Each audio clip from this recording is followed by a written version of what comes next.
Yeah. My favorite one's when he's at the laundromat. He's dressed up as an old man.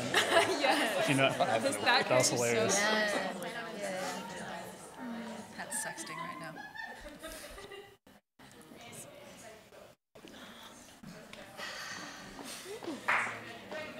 Yeah.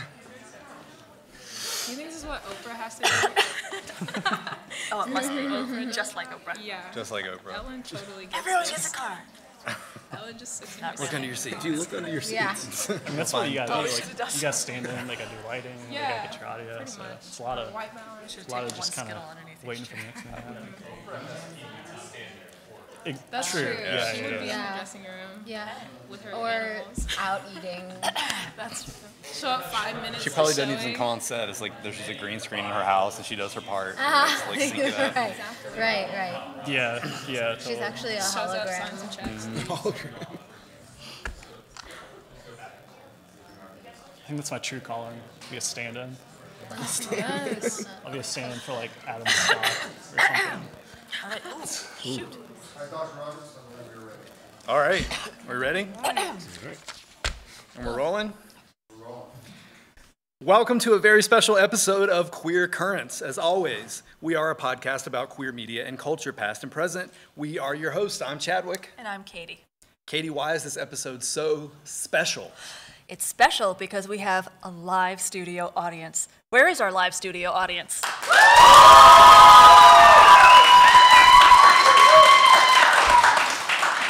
All right, that's right, Katie. We are taping this episode of Queer Currents live, and this is our very first Queer Currents quiz show.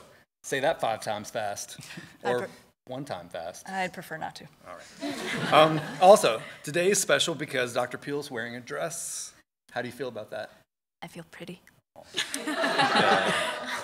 You look pretty too. If we do the queer quiz show again, I'll wear a dress. It's not like I haven't before. All right. That's a topic for another day and another episode. Right. Okay. Finally, today's live episode is special because this is Comm Studies Week. The Communication Studies Department here at UNCW is taking a week to celebrate all that the discipline and the major have to offer. The Communication Studies Department at UNCW values reasoned advocacy, artistic expression, and pragmatic success. We want our students to be responsible consumers of communication who can also analyze, create, and use it effectively. So I'm contractually obligated to put that plug in there today. Yeah. How many communication studies majors do we have in the house today? So, part of being a responsible consumer of communication is considering the issues that we deal with in every episode of Queer Currents, issues of representation and identity. That's right, and it might be worthwhile before we start our game to think about queer representation in game show history. I've pulled up a list online of the top 15 game show hosts of all time. And sadly, that list is almost all male. There's 1 female on the list, and it's overwhelmingly straight as well. However, it is worth noting that gay icon and national treasure Betty White was the first woman to win a Daytime Emmy Award for Outstanding Game Show Host in 1983. But, of course, it was for a short-lived game show called Just Men. I mean, Just Men's okay every now and then, Katie, but maybe not all the time. Okay. I'd prefer not to. Okay. The current landscape is only slightly better, however. Jane Lynch has been hosting Hollywood Game Night for a few years now, and that's good. And NBC has ordered 6 episodes of Ellen DeGeneres' Game of Games, a game show that is hosted and produced by Ellen DeGeneres. So, yay, lesbians. Indeed. All right. Yay, lesbians. I mean, yay, lesbians. Right. Hey. Okay. Okay, and finally, who can forget the many gay contestants in game show history? Some even became staples. Paul Lynde on Hollywood Squares and Charles Nelson Riley on Match Game. And what about 2012 when The Price is Right finally got a male spokesmodel? That was a queer moment. And I know I really wanted to come on down and be a contestant. On that note, let's meet our lucky contestants. Yes, our contestants today and a majority of our audience are drawn from my Communication Studies course, Media, Identity, and Difference. All semester, we've been examining the role that media play in identity formation and the impact of media representations on society as a whole. We want to also send out a special shout out to Dr. Peel's Young Adult Lit class over in the English department. English department! Yay! Yay, English! All right. So, our classes decided it would be more fun if the questions were queer, but the contestants were not. So, all of our lovely contestants today are heterosexual. Heterosexual! All right. Okay, hang on. So, why didn't we call the show Stump the Straights? That was a branding issue we had to work out. Yeah, there were some complications. All right. So we have 4 contestants today that we have divided into 2 teams, and I've decided to keep things fabulous by naming each team after a Beyonce song. Not Melissa Etheridge. Not Melissa Etheridge this time. We'll do another one. Okay. When I wear the dress, we do Melissa Etheridge. You're on. All right. Okay. So first we have team formation. Playing for team formation, we have Warren Calhoun Robertson. Hi, Warren. Warren. It's Robertson, but close Robertson? enough. Close enough. Robertson. Yeah. Okay. Robertson. It sounds presidential. Sounds Oh, yeah. presidential. Yeah. You should run for something. So Warren is from Shelby, North Carolina. The cultural mecca of Shelby, North Carolina. It's the apex of culture. Oh, yeah. He played the cello in middle and high school, and even built his own computer so he could play Oh, yeah. PC games. That is true. Correct. All right. Add me on PUBG. So Warren, tell us a little bit about your middle name, Calhoun. So Calhoun, it's a little speculative, but I think my family might be related to John C. Calhoun, famous as being governor of South Carolina in the 1880s, I believe. So a little fun fact there. All right. You're going to need to do one of those DNA swaps. Yeah, I'll have to get 23andMe. Okay. 23andMe. Okay, folks, let's give it up for Warren. Warren. Okay, playing with Warren on team formation, we have Aaliyah Harrison. Hello, Aaliyah. Hello, everyone. Aaliyah has lived in 7 states and 16 houses throughout her life so far. She also makes music and sings in a group called Social Contact. What kind of music do you do? The band is called The Social Contract, but I'm sorry, it's that was a okay. typo, Dr. Roberts. Sorry. well, A lot of typing. we are a hip hop collective.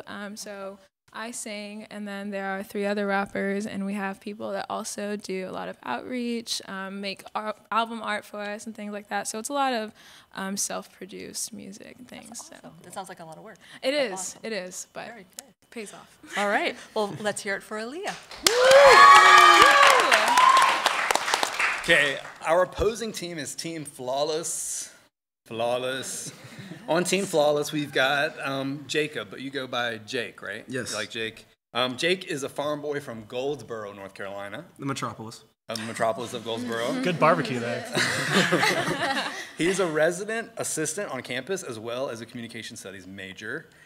Within the year, he hopes to have his bachelor degree and a commission in the United States Marine Corps as second lieutenant. His guilty pleasure song is Sorry Not Sorry by Demi Lovato. Let's hear it for Jake. Demi's the queen. Okay, finally rounding out Team Flawless, we have Brianna Ross. Welcome, Brianna. Hello, hello. Brianna is a senior double majoring in psychology and communication studies. She is a member of the UNCW Seabells, which is UNCW's all-female a cappella group. Do you have a favorite song you'd like to perform? Well, I just arranged my senior song, which is Tell Me You Love Me, also by Demi Lovato, so I'm very excited about that. Demi stands? Big Demi Lovato thing Yeah, going on here. I- Okay. Some team cohesion. Well, lovely. Sorry, not sorry. All right. Let's give it up for Give it up for Brianna. All right, audience, it is time to pick your favorite team and place your bets because the Queer Currents quiz show starts now. All right. All right.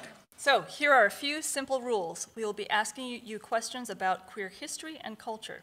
Contestants must wait until the question and possible choices are complete before ringing in.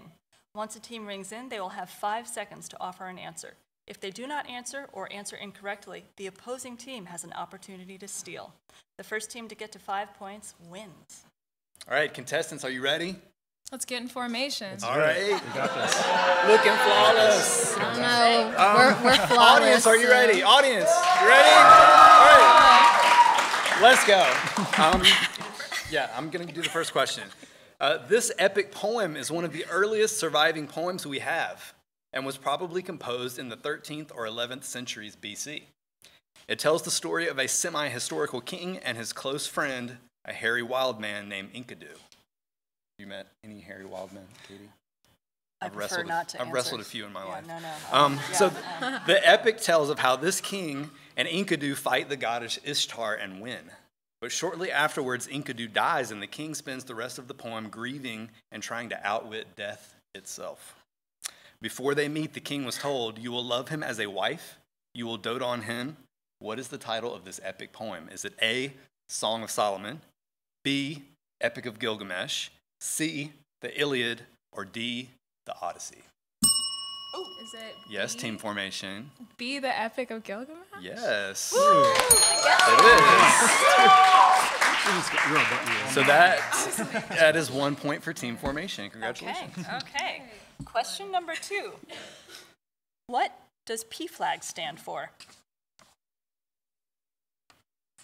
What does PFLAG stand for? Yes, team I'm gonna guess formation. and say the pride flag? That is incorrect. So sorry. So sorry. All right, Team Flawless, you have an opportunity to steal. We have a strong moral code. I I'm happy to hear that. Team Flawless. All right, time? Yeah, no. Yeah. no. Okay. Okay. That one's a wash. Okay, so PFLAG stands for Parents and Friends of Gays and Lesbians. It is the U.S.'s first and largest organization uniting families and allies with the queer community. They have been providing support since 1972, and we have a local chapter here in Wilmington. See, that was my second guess. On the tip of your tongue. Right. Okay, Okay. This is a culture question. This play about a group of male friends getting together for a birthday party in Manhattan premiered off-Broadway in 1968 and was adapted into a film by the same title in 1970. The play and the film were critiqued for trafficking in gay stereotypes, in spite of the fact that the playwright, Mark Crowley, was gay, as was a majority of the ensemble cast of the play and the film. This year, for its 50th anniversary, a Broadway revival of the play will take place, starring Matt Bomer, Jim Parsons, Zachary Quinto, and Andrew Rannells. What is the name of the play? Is it A, Hair, B, The Boys in the Band, C, Suddenly Last Summer, or D, The Well of Loneliness? Oh, by a hair, Team Flawless. Team Flawless. I'm gonna guess C. You are incorrect. Dang it. All right, Team you formation? have the opportunity to steal. Is it A, Hair, B, Boys in the Band, or D, The Well of Loneliness? I'm going to go with B, Boys in the Band. All right. I was going to guess that Do you want it? Okay, 2 for 2. next question. This one's a historical question. Name the first U.S. state to legalize same-sex marriage. A, New York, B, Massachusetts, C, Iowa, or D, California? Yes, Team Flawless. D, California. All right, team formation with the opportunity to steal. Is it A, New York, B, Massachusetts, or C, Iowa? We're going to say Massachusetts.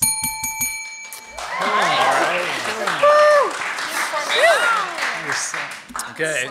So the score, if anyone's curious, is 3 for Team Formation, 0 for Team Flawless. But such an opportunity for a comeback. Such an opportunity. We need a dramatic comeback. You might Yeah. be the Underdog. Cinderella. Okay. Cinderella I team. hope so. Anyone watch March Madness? Cinderella team. Okay. Okay. This is a history question. It could also be considered a culture question. This Irish poet and playwright became one of London's most popular playwrights in the early 1890s. He is best remembered for his plays, including The Importance of Being Earnest and his novel, The Picture of Dorian Gray, as well as the circumstances of his imprisonment and death. He was sentenced to 2 years of hard labor for gross indecency. Who was this writer? Is it A, W.G. Wills, B, Oscar Wilde, C, George Bernard Shaw, or D, William Butler Yeats? Is it D, William Butler Yeats? So sorry, team So formation. sorry. Opportunity to steal. Team Opportunity to Flawless. steal. Can you repeat them? Do you want? Okay. Well, I'll repeat the possible correct answers. Yeah. Okay. Yes. Yeah. Possible correct answers would be W.G. Wills, Oscar Wilde, or William Butler Yeats. We're going to go with William Butler Yeats. I'm sorry. So sorry, Team Flawless. So sorry. The correct answer is Oscar I was Wilde. gonna say. Yeah. Oh, man. So, despite Wilde's preference for men and the social scandal caused by his trial and imprisonment, Wilde and his wife never divorced. However, Constance did change her son's last name to Holland in shame. After his release from prison in 1897, Wilde left England and moved to France, and he stayed there until his death 3 years later in 1900. Fascinating. Sad story. Yeah. Sad story. Okay, not going to get any better.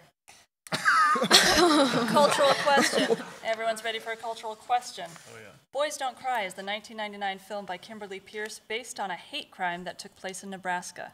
Name the trans person upon which the film Boys Don't Cry is based. A. Philip Devine. B. Dwayne Jones. C. Brandon Teena. D. Evan Young.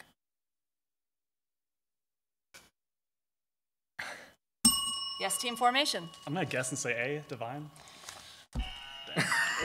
So sorry, team formation. Team Chance to flawless. steal. Flawless. Let me give you the answers What you one more got? time. Okay. So B, Dwayne Jones, C, Brandon Teena, or D, Evan Young. C. Brandon Teena.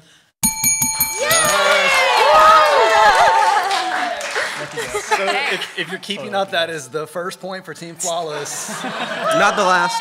Yes. All right. You got some lovers out there. Some fans. Okay. This is a culture question. This artist is known for their work in the New Orleans genre of hip hop known as bounce. She is often, remember the rules, Brianna, Miss Ross. She's often described as an artist within the sissy bounce subgenre. In 2003, she released the studio album Dance Hall Queen Diva.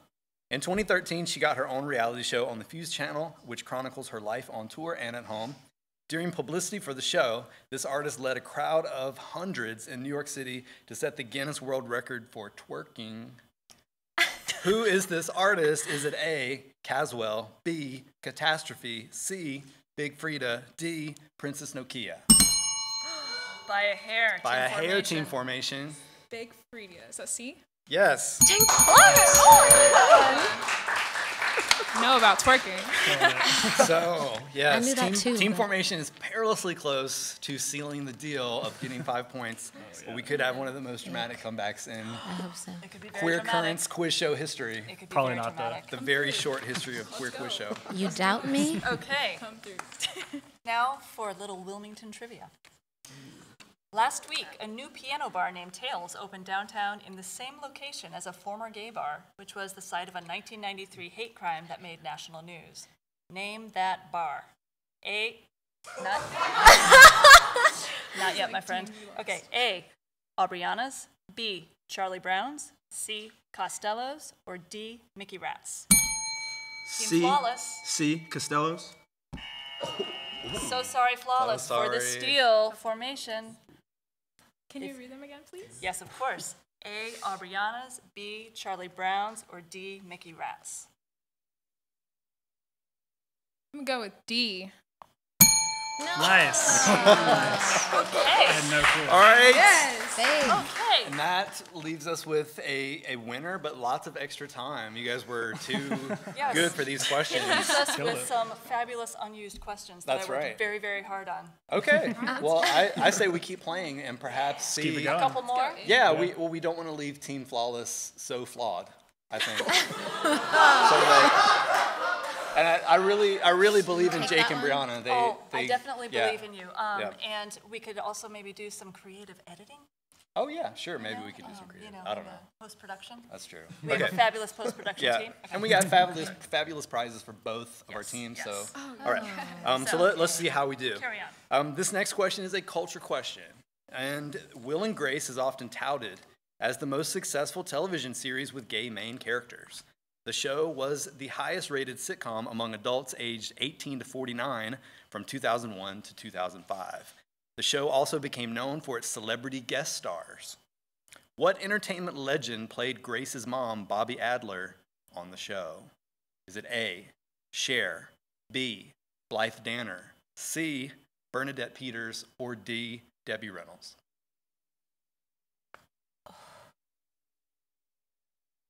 A lot of thinking happening. A lot of thinking happening. here. All Okay, right. Team formation.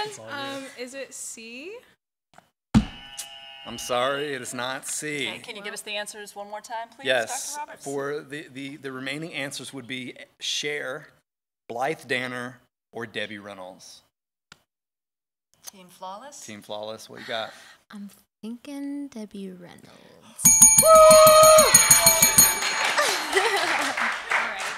Here comes the comeback. Here comes the comeback. I mean, all it if takes it is some counts. time to get started. You just need to warm up a little bit. Okay. Okay, a little more history. Harvey Milk was the first openly gay elected official in the history of California, where he was elected to the San Francisco Board of Supervisors. Milk served almost 11 months in office and was responsible for passing a stringent gay rights ordinance for San Francisco. In 1978, Milk and Mayor George Moscone were assassinated by Dan White, another city supervisor. When Dan White was tried for the murders, what name did local newspapers give to his lawyer's defense argument? A, the Dorito defense, B, the Skittles defense, C, the Twinkie defense, or D, the Snickers defense? Team formation? Guess and say Twinkie. Woo! All right.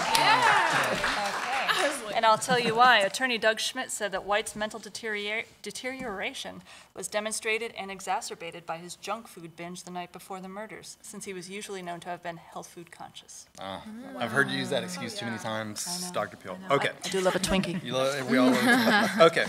Or Skittle. Skittle's good too. Twinkie. I'm a Twinkie. Okay. This is a history question, folks. This poet is said to have lived in the late 7th century BC in the town of Mytilene on the Isle of Lesbos, a Greek island in the eastern Aegean Sea. By the 3rd century BC, she was known as an important writer of the Greco-Roman world, and 9 volumes of her poetry were held at the famous library in Alexandria. She wrote love poems addressed to women. She seems to have been the head of a socially and religiously sanctioned group of unmarried girls and women. These factors have contributed to the belief that this poet was a lesbian in the modern sense, as well as the original meaning of being an inhabitant of the island of Lesbos. Who is this poet? A, Diana, B, Sappho, C, Corinna, or D, Praxilla? Yes, Team Flawless? D, Praxilla.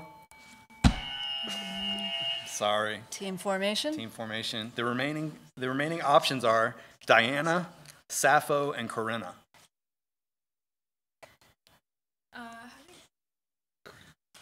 Time? Is it Corinna? Sorry. I'm sorry. The correct The answer. audience knows. The audience knows. Some murmuring. Yeah, Sappho.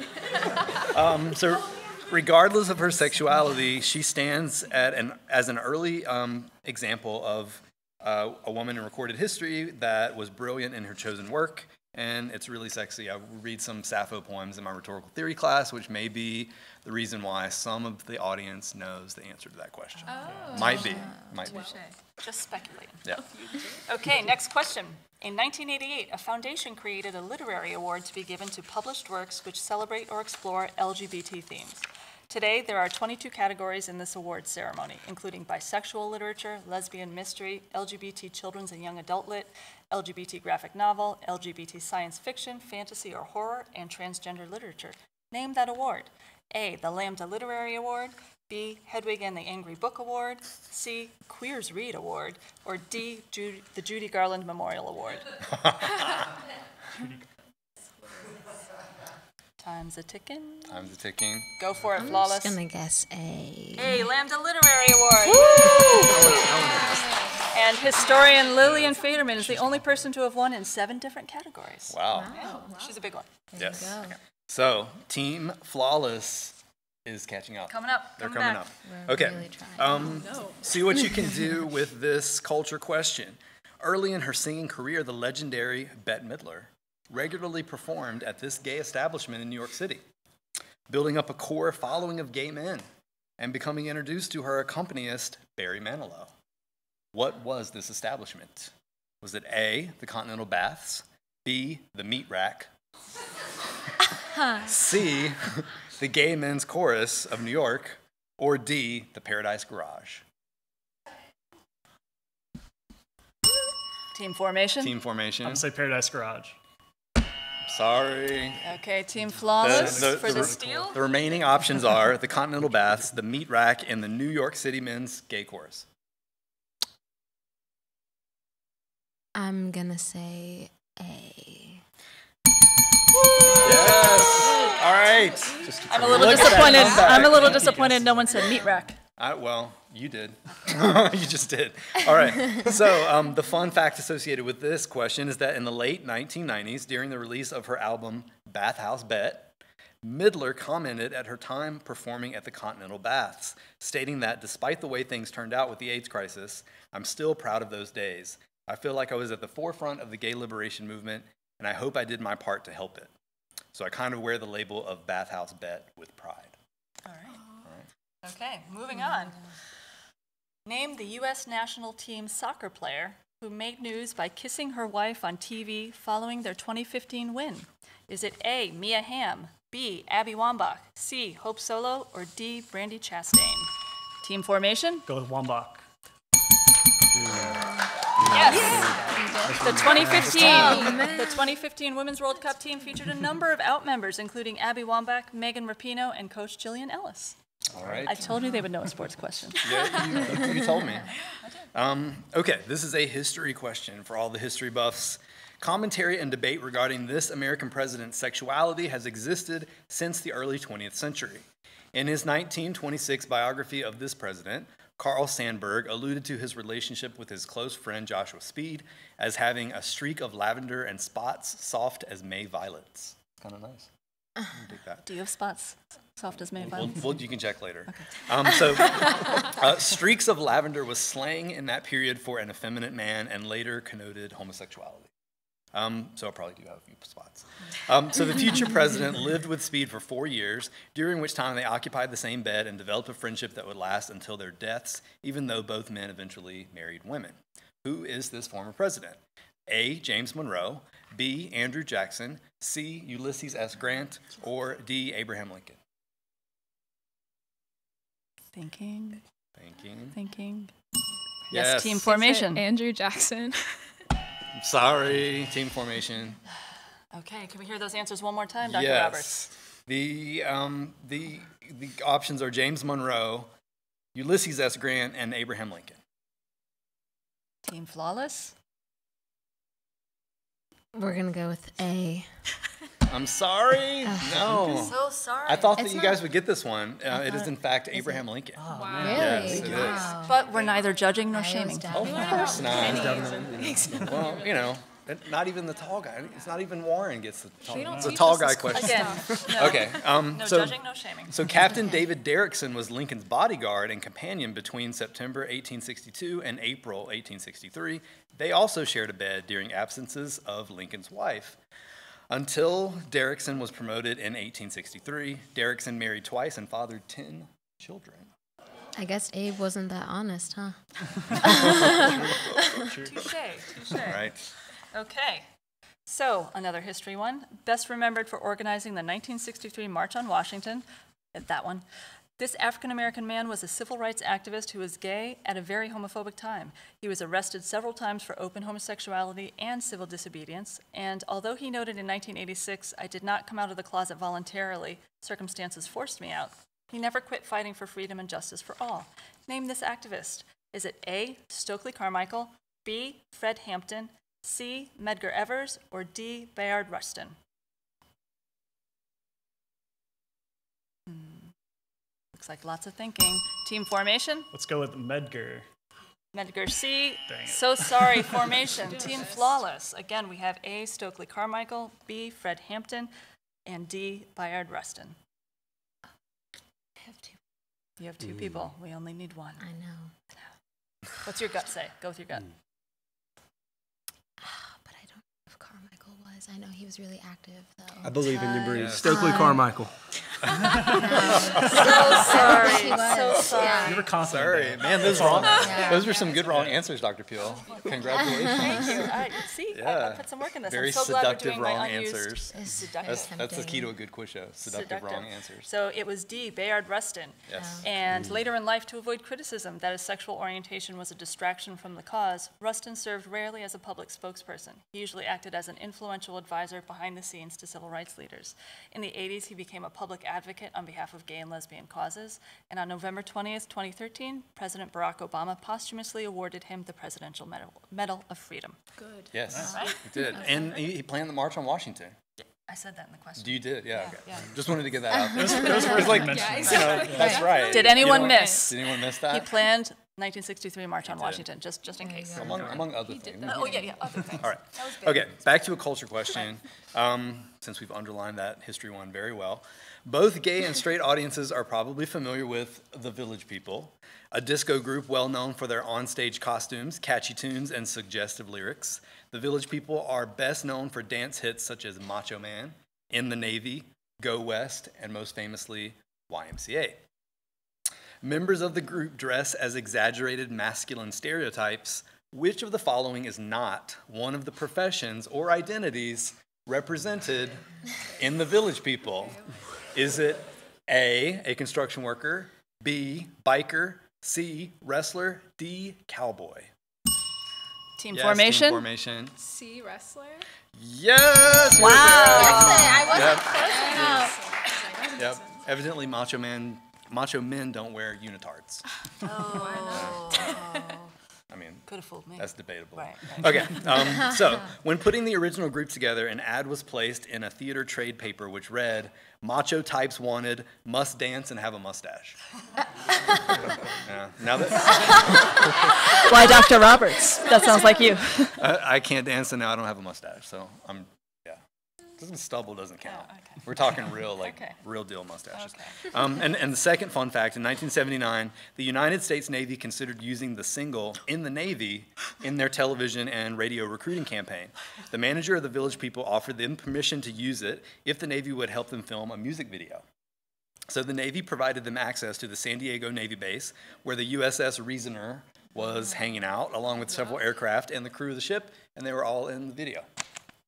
Wow. Yeah. Sounds like a good That's time. wonderful. Unexpected collaboration right Yeah. there. That's great. Wait, we're gonna have to put that on our Facebook page. I don't know that the Navy was kind of in on the joke there. Oh, I don't know. yeah. Okay, another culture question, and this one is in honor of March Madness, because 'tis the season. Everyone filled out their brackets? If you say so. Do they matter now? The question. Okay, so in Division I women's college basketball, head coaches from these two schools have won at least 1,000 games while spending their career with just one team. Which teams? A, Notre Dame and Stanford, B, North Carolina and Tennessee, C, Tennessee and Connecticut, or D, South Carolina and Connecticut. And there's their women's basketball. Women's basketball. I'm Team just gonna- Flawless. Just gonna guess on this one Go for it. and every other one. Brianna. I'm gonna give you B. Oh no. So sorry, so sorry. Sounded like Close. Okay, team formation. Again, A, Notre Dame and Stanford, C, Tennessee and Connecticut, and D, South Carolina and Connecticut. Let's just go safe and go C. Oh wow. Yes, C always works. first. Yes. What? Tennessee and Connecticut. So Pat Summitt from the Lady Vols of Tennessee has 1,098 wins. Gina Auriemma from the University of Connecticut, go Huskies, has 1,025 wins as of today. Wow. They're still in the tournament. This is a record for both men's and women's basketball. Both coaches are in both the Basketball Hall of Fame and the Women's Basketball Hall of Fame. And why is this a question on queer currents? Find me a lesbian over 35 who doesn't know this. Wow. we should have gotten some of those on the teams maybe. I know. Yeah. Next time. Some non-traditional More students next time. Okay. All right, I've got a history question for you guys. This well-known American writer died in 1892. He was a poet, essayist, and journalist. He is one of the most influential poets in the American canon, often called the father of free verse. His work was very controversial in its time, particularly his poetry collection, Leaves of Grass, which was described as obscene for its overt sexuality. Who was this American author? A, Nathaniel Hawthorne, B, Edgar Allan Poe, C, Mark Twain, or D, Walt Whitman? Team Yes, Flawless. Team Flawless. You look very confident, Brianna. Go for it. putting me on the spot. Yes, you have a few seconds. Oh, can you just... Time's You ticking. got this, Brianna. I wasn't ready. Team coordination, opportunity to steal formation. Let's go with Whitman. Yes. All right. Team formation is cleaning up. It's the better song. All right. Yes. My turn? Yeah, it's your turn. Okay, so the MTV reality show, The Real World, broke new ground when featuring an openly HIV-positive person on its 3rd season in San Francisco. Name this openly HIV-positive person. Was it A, Pedro Zamora, B, Lance Loud, C, Norman Corpi, or D, Puck? Who remembers? Who was alive when this went on? Team formation. I'm going to say B. All right, I wish I did. So sorry, Lance Loud was on Yes. one of the first reality Yeah. shows, actually. American Family, I believe it American was Family, called. Yep. 1973. Okay, so Team Flawless, your opportunity to steal. Are we going with A, Pedro Zamora, C, Norman Corpi, or D, Puck? I feel like I just read about this too. Okay. And the I'm answer gonna say is, Puck. So sorry, Puck was on that season, but he was kind Yeah. of a jerk. Yeah. He was the heterosexual just no sounded- one wanted. Yeah, Yeah. he stuck his hand Familiar. in the peanut butter. It was gross. Stuck his finger in the Okay, peanut so butter. Pedro Zamora Dang was a it, that was Cuban-American AIDS educator, and the broadcast of his commitment ceremony with partner Sean Sasser is believed to have been the first in television history. Pedro passed away in 1994 at age 22. Yes. So we have a culture question for you guys. Are any of you fans of RuPaul's Drag Race? Yes. Do we have any Drag Race You fans in sound the audience? really excited about that. Yes. All right. So here's the Drag Race question. No help from the audience, please. You might want to hover over your bells there, ladies. Okay. I'm just a Move second over guessing Chad myself. Michaels and Alaska Thunderfuck 5000 because there's a new inductee into RuPaul's Drag Race Hall of Fame. After pulling off a stellar freaking- comeback in the back half of this All-Star season, she officially snatched the crown and scepter in last Thursday night's season finale.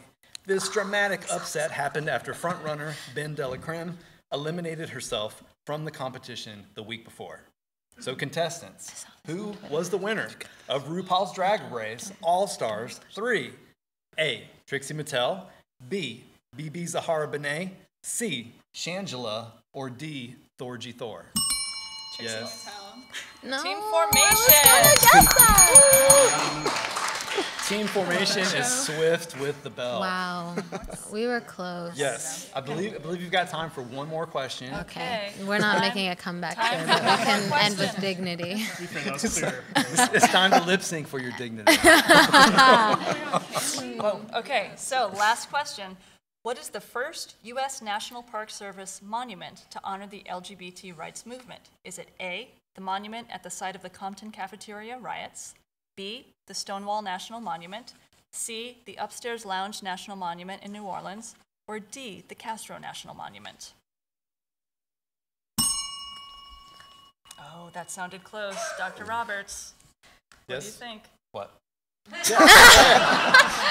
sounded close. This is your question, Dr. Peel. All right, Yes. I'm going. I felt like my ear registered this one, so I'm thinking that it's team That's formation. fair. Yeah, I'm gonna But- go with Castro. Castro D. So sorry, team formation. All right, team flawless. This is your last chance to shine. A, the monument at the site of the Compton Cafeteria riots. B, the Stonewall National Monument. C, the Upstairs Lounge National Monument in New Orleans. I'm going to say Stonewall. Excellent. You have redeemed Good your job, tarnished you redeemed reputation. It's all yourself. about dignity. All right, Wonderful, yes. wonderful. Very So, good. Ended on a good note. it- I mean, I'm totaling up the scores here. Yes. Is it necessary? Looking kind of thick. Looks like you got that chicken dinner I'm warm. getting 11 points for formation and 5 points for flawless. Yay, let's have round of Yeah. applause for both our teams. You know what? We did hit the 5 points, though. You did hit the We five. did. You did hit the You 5 did. points. You did. So there's a threshold Redeeming that was met qualities there. are Yeah. there. Absolutely. I'm glad we kept playing. Okay, so our winning team has won a prize package worth many, many dollars. Oh, Yeah. First, it's a month's supply of rice-a-roni. San Francisco treat. Rice-a-roni is the San Francisco treat. Rice-a-roni's pilaf-like mix of rice, vermicelli pasta, and seasoning has been exciting side dishes since 1958. that sounds wonderful. And it hails from the queer mecca of San Francisco, where you have to live on rice-a-roni to afford your rent. All right. Okay. They will also be going home with a copy of Big Frida's autobiography, God Save the Queen Diva. Yes! So get ready to practice your twerking. Let's go. I'm so What is mad the at sound of one cheek clapping? Well, I don't know. there's a few different ones. Both cheeks clapping. All right, we'll find out. Report back. Okay, so we're also throwing in a DVD copies of the season finale of Will and Grace, which was of course largely undone and ignored by the revival of the series, which is why it was on the discount rack at Ollie's. And also Muriel's Wedding, which is one of Katie Peel's favorite queer romances. Indeed. Indeed. Finally, our winning team will receive 2 4-ounce bags of Skittles because you should be able to taste the rainbow even if you don't identify as queer. Thank you. Wow. This is beautiful. So our second place team will not be going home empty-handed Everybody's a winner. today. Our runners-up will receive a delightful Dak canned ham. It's a canned ham, yes. Yes. So when you need a pork snack, choose Dak. It's fully cooked and it's from Denmark. So that's the touchstone of that prize package. And you're also going to receive a 2 DVD set of Liberace, the Ultimate Entertainer's Greatest Moments. Wow. This includes features on his wardrobe, home, and home movies. They will also go home with a 13-year-old Ellen DeGeneres stand-up special on DVD called The Beginning, a comedy special for the ages. Thank you, Ellen. Yes, thank you, Ellen. There's also a daily planner featuring kittens and some of those delicious Skittles, a treat that truly breaks down barriers with multicolor candy-coated goodness. Wow. Thank you. Okay. Before we go, we want to thank our one and only sponsor, UNCW's ETEAL program. ETEAL is UNCW's Applied Learning Initiative, and they approved our grant, lo and behold, to get Queer Currents up and running. Thanks. Hope springs eternal. All right. We also want to thank our wonderful production crew, including Robert Siegel, Sean Frobe, and David Purnell. All right. As well as all the other student volunteers in the studio, outside the studio, making all of this lovely liveness happen. As always, we encourage you to find us on Facebook at Queer Currents, a podcast, and check out our previous episodes on SoundCloud. You can also contact us via Facebook. Yes. So, contestants, thank you for playing. Studio audience, thank you for watching. And listeners, thank you for listening. This is Queer Currents signing off. Be good.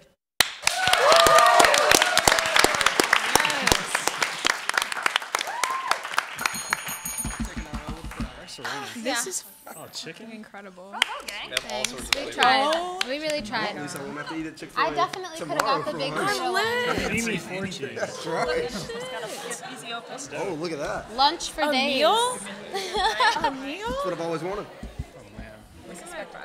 Oh, man. I really wanted that big Frito We one. threw it for the ham.